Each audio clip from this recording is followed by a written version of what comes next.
Whether you are in the public eye or not, everyone at some point in time has to deal with relational conflict, whether it's in your marriage or parent-child relationship, employee-boss relationship, whatever it might be, whatever the scenario, we all have to deal with it at some stage.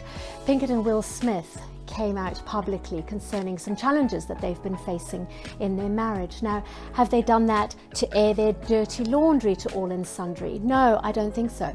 I think the reason why they've brought it to the table is so that they can raise awareness and educate that you can have the largest public profile in the world, or you could be the smallest fish in the ocean. We all deal with relational conflict. We are all on the same level playing field. So, I want to give you my top 3 tips on conquering relational conflict. Tip number 1, change starts with me. We set ourselves and our loved ones up for a fall if we have this unfair expectation that whenever we're facing some kind of conflict, they're the ones that have to change.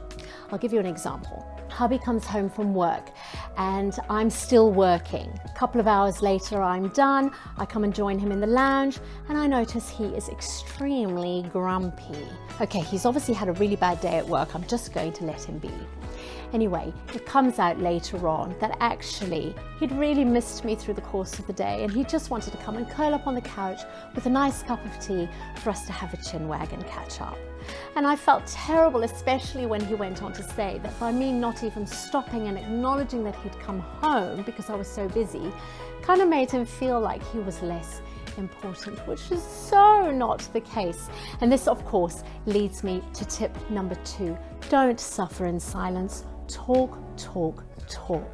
It's only when we sat down and talked about it that I was able to understand where he was coming from and how he was feeling. And then I was the one that ended up initiating the change in that scenario. Okay, so don't suffer in silence. The longer we leave it, the bigger the eruption later on. And if I can just encourage you, wait until the anger simmers and talk from a place of love, because otherwise we end up saying things that we later regret. Okay, and here is tip number 3.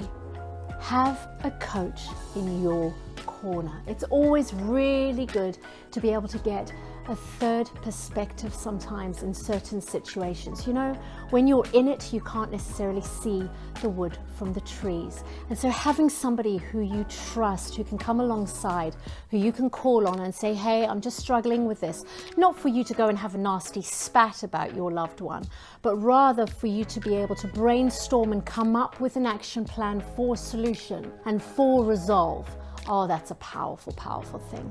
I can tell you now, leaders, entrepreneurs, politicians, A-listers, doctors, lawyers, all are able to resolve conflict in their relationships because they know the power of having a coach that they can call on in crisis. Okay, so just to recap, tip number 1, change starts with me.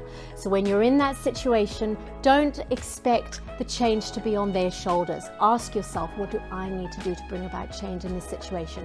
Tip number 2, don't suffer in silence. Talk, talk, talk from a place of love. And tip number 3, have a coach in your corner.